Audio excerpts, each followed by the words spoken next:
মাহিয়া মাহি, অপু বিশ্বাস, নুসরাত ফারিয়ার পথই বেছে নিলেন শাবনাম ইয়াসমিন বুবলি।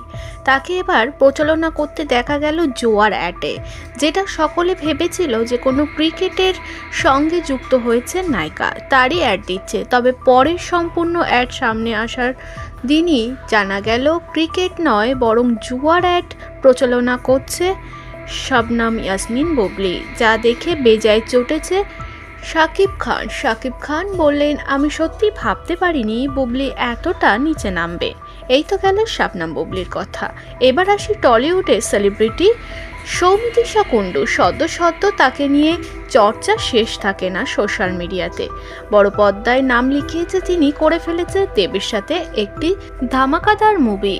প্রধান সিনেমাতে নজর কেড়েছে সকলেরই। এবার তার প্রথম ওয়েব সিরিজ রিলিজ করছে, যেটির নাম কালরাত্রি। সেটা তো দুর্দান্ত খবর দর্শকদের জন্য। তবে এই সিরিজের প্রচারে সৌমিত্রিষাকে দেখা গেল বউয়ের সাজে। কেউ ভাবছে সৌমিত্রিষা কি বিয়ে করতে যাচ্ছে, কারোর ধারণা ফটোশ্যুট হয়তো, কিন্তু সেসব কিছুই না। মুভির প্রচারেই এই সাজ বেছে নিয়েছে নায়িকা।